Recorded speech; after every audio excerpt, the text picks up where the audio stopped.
Sound one, take 5. Go. Go. Oh, go where? Where am I going to go? Go do? I know how to do. I don't got to go do. Do with the script. I don't got to do. Do the script. The script.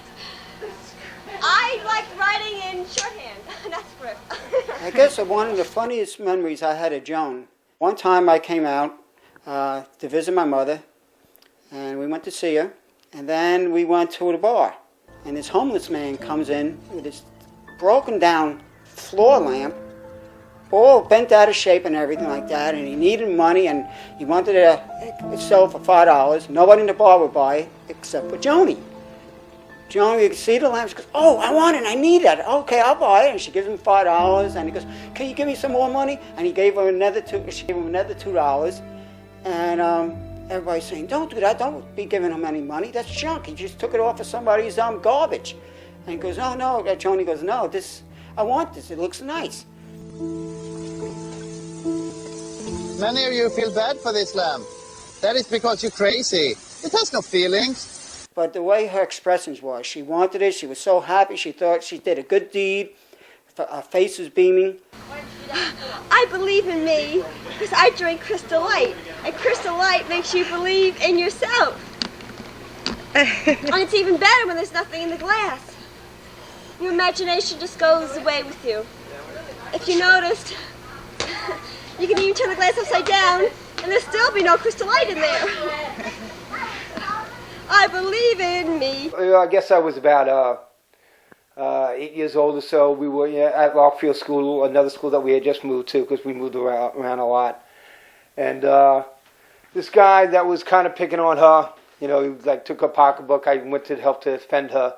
And then she came and she started, pulling him away and going after him and wound up chasing him away. Instead of me protecting her, she wound up protecting me. I like 7-Up, whether it's down, up, or sideways. Joni, what she did one day, she decided to dress up. I guess she saw an episode of Lucy, and she put some rouge on her cheeks. So she had these bright red cheeks. She put this lipstick all over her mouth, and then she put this scarf on her head, and she started running up to my father going, kissy, kissy, kissy, Oh, I gotta do it again. On cue. I want to show you my chicken legs. Yours too. Get over here. Go ahead, go. Wee! These are our chicken legs. They're called pelican if you want to know which chicken. We went shopping one day, and we would go shopping for the same size clothes because we were the same size. And we were walking along 7th Avenue, and this construction worker, which was very cute, started whistling at us, and we weren't sure which one of us he was whistling at. So she was kind of arguing with me, and I was kind of arguing with her of who this guy was really whistling at, me or her.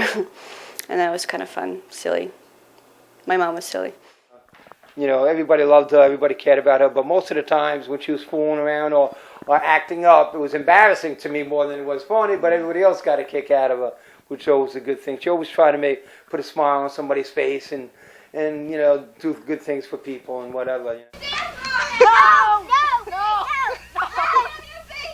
I got you, honey. Come, baby. Come, Mother's here. Mother's No! Get me to the wooden post. No!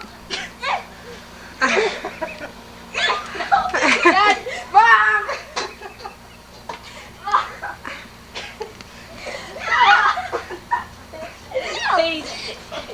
Please, Dad. No!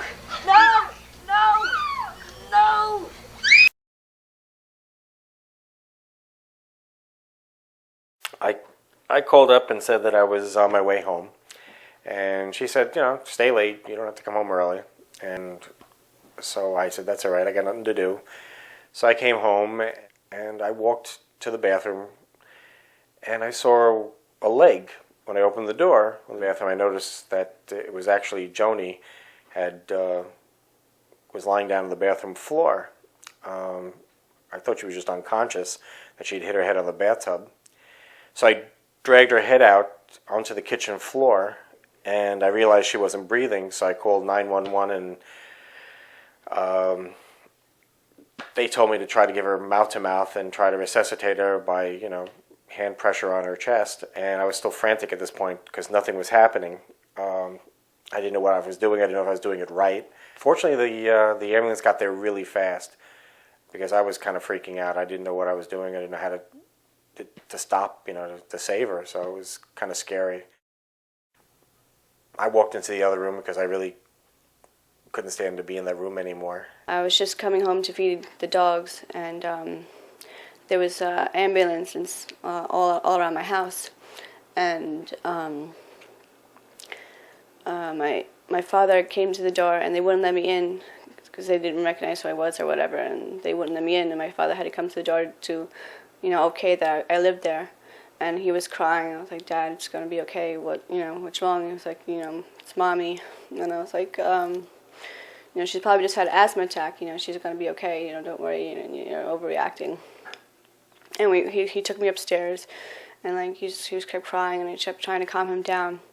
And then the cop came, called him to the stairs. They came in the room and let us know that she had passed, and there was nothing they could do. And then he came back upstairs and told me about it, and I wigged out and started crying and screaming, and it was very, very emotional. And having to break the news to my daughter Tiffany that her mom had passed away. And I guess we just kind of broke up together. It was, that night, around 11:30 at night, I was sleeping. I got that phone call, which I always hate to get, because it's never good news when you get a late phone call.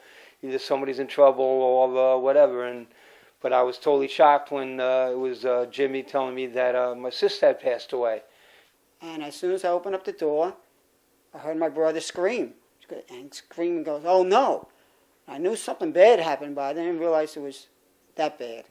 And he comes out and he told me that Joni was, she's dead.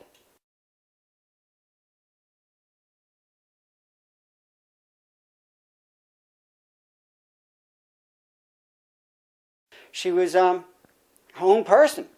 She was very, in fact, I don't think there's going to be anybody else that was like her. She always had a great smile. She always laughing. Even when things were going bad for her, she tried to put on a brave front. It was heartbreaking, and it's even heartbreaking for me to talk about it now. But had a pretty interesting relationship. It was always kind of fun, but I guess had a tragic ending. Kind of miss her. I only think of all the good things we've done, think of all the good times we had, and how much fun it was hanging out with her. And I miss her. Oh, look into my crystal ball. I believe in me. She was too young, 38 years old, I was always wondering if she didn't die at such a young age, at 38, how things would be different. She would be very proud of me and my brother. We'd be everything that she wanted us to be. And I miss her a lot. She was the best. Another thing, I have a red shoe of hers, and she wore these shoes. She had a red dress on. She looked beautiful, and I can't throw out this red shoe. It's only one, but when I hold that shoe, I feel like I'm holding part of her. When I see it, I see her. She was just a person that always cared about people. Always wanted to please people and do good things for them.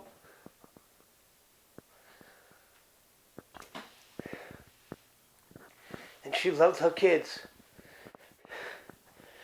That's why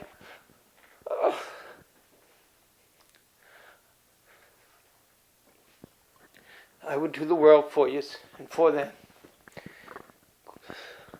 Are we diving or jumping? Doesn't matter. Jumping. I don't know how to dive. Like a big belly rock. No. Now let's do my high knees first. Okay. One, two, three.